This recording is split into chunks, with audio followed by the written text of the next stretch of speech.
Hi everyone, আসসালামু আলাইকুম। আশা করি আপনারা সবাই ভালো আছেন। সো গত লেকচারে আমরা দেখেছি আমাদের ফ্রেমের ভিতরে, ওয়েব পেজের ভিতরে একটা ফ্রেম ক্রিয়েট করে কিভাবে অন্য কোনো ওয়েব পেজকে আমরা আমাদের ওয়েব পেজের নির্দিষ্ট একটা ফ্রেমের মধ্যে শো করতে পারি বা দেখাইতে পারি। সো আজকে আমরা ফ্রেমের আইফ্রেমের আরও কিছু অ্যাট্রিবিউট নিয়ে কথা বলবো। টাইটেল, হাইট, উইথ এবং আরেকটা দেখলাম ফ্রেম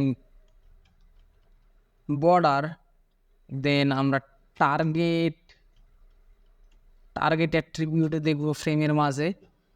সো চলুন টাইটেল অ্যাট্রিবিউটের কী কাজ। আমরা জানি যে বিভিন্ন সময় টাইটেল অ্যাট্রিবিউট আমরা এই অ্যাব্রিভিয়েশনের ক্ষেত্রে কী দেখেছিলাম যে একটা ওয়ার্ডের ফুল ফর্ম দেওয়ার জন্য টাইটেল অ্যাট্রিবিউট ব্যবহার হতো। বিভিন্ন অ্যাট্রিবিউটের বিভিন্ন এলিমেন্টের ক্ষেত্রে বিভিন্ন রকম কাজ। এখানে মূলত তেমন কোনো কাজ নেই, বাট বেস্ট প্র্যাকটিস তো ফলো করতেই হবে। মূলত গুগল স্ক্রলার এবং যারা স্ক্রিন রিডার আছে তারা তো আসলে বুঝতে পারতেছে না যে এই ফ্রেমের ভিতরে আসলে আপনি কী দিয়েছেন। সো তাদের বোঝানোর ক্ষেত্রে আমরা কি বলবো যে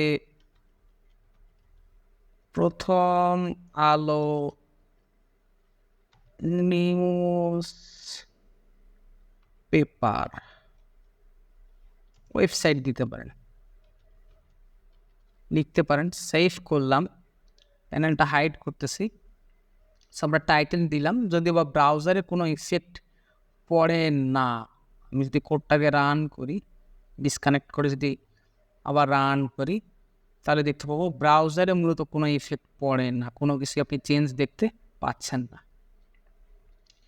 সো আমরা পরবর্তী, এটা মূলত স্ক্রিন রিডার এবং গুগল স্ক্রলার জন্য হাইট উইথ অ্যাট্রিবিউটের মাধ্যমে আমরা এই ফ্রেমের যে হাইট এবং উইথ আছে এটা মূলত কন্ট্রোল করতে পারি। আমরা চাচ্ছি যে আর একটু বড় হোক ফ্রেমটা, তো সেক্ষেত্রে আমরা হাইট এবং উইথ অ্যাট্রিবিউট ব্যবহার করে বলতেছি যে 80% ওয়েব পেজের।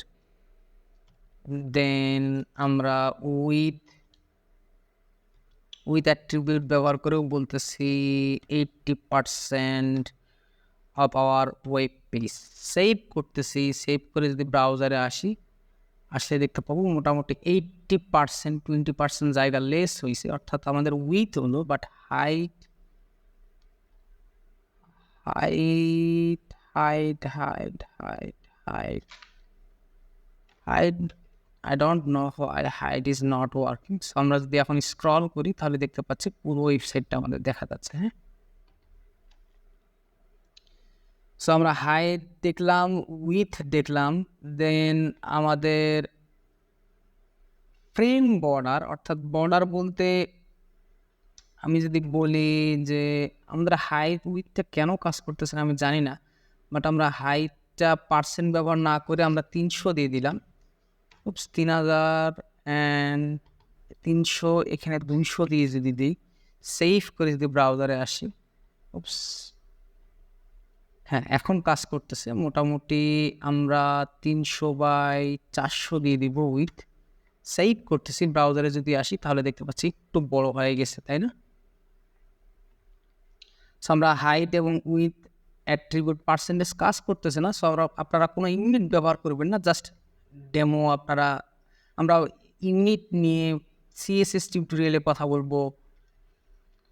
সো আমরা হাইট উইথ দেখলাম, দেন আমাদের ফ্রেম বর্ডার, অর্থাৎ বর্ডার দেওয়ার জন্য। ফর এক্সাম্পল আমি যদি এই পাশে আপনার একটা বর্ডার দেখতে পাচ্ছেন না, চারপাশে গ্রে কালারের, grey colour, maybe grey colour, I don't know how the colour is. So আমি যদি এখানে ফ্রেম বর্ডার অ্যাট্রিবিউট যদি ব্যবহার করে যদি 0 করে দেই, তাহলে দেখবেন যে এই পুরো ফ্রেম বর্ডার গ্রে কালার যে বর্ডারটা আছে এটি আর থাকবে না। আমি সেভ করতেছি, সেভ করে ব্রাউজারে আসতেছি, এখন দেখতে পাচ্ছেন যে বর্ডারটা ছিল সে বর্ডারটা মূলত গায়েব হয়ে গেছে, অর্থাৎ আমরা বর্ডারটা করতেছি 0 করে দিছি। আপনারা চাইলে ফ্রেম বর্ডার বাড়াইতে পারেন, 10 করতে পারেন। আমার মনে হয় ফ্রেম বর্ডার খুব একটা বাড়বে না, 10-এর বেশি। 10 বলতে চারপাশে একটা ফ্রেম বর্ডার হয়েছে, আমরা যদি 50 বা 60 করি, আমার মনে হয় না, কোডটা সেভ করতেছি না, যতটুকু বর্ডার দেখতে পাচ্ছেন এর বেশি সম্ভবত বড় হবে না। আমি সেভ করতেছি, সেভ করে যদি আসি দেখতেছি ব্রাউজারে কোনো ইফেক্ট পড়তেছে না। সো আপনারা ফ্রেম বর্ডার 0 করে দিতে পারেন অথবা ফ্রেম বর্ডার 1 করে দিতে পারেন, 0 করে দিলে কোনো ফ্রেম বর্ডারই থাকবে না, আর 1 করে দিলে মোটামুটি চারপাশে একটা বর্ডার চলে আসবে।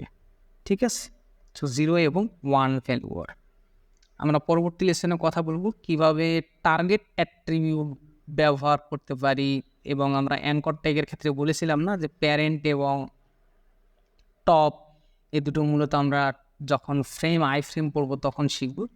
সো আমরা নেক্সট লেসনে টার্গেট অ্যাট্রিবিউট নিয়ে কথা বলবো। সে পর্যন্ত ভালো থাকবেন, সুস্থ থাকবেন। আল্লাহ হাফেজ।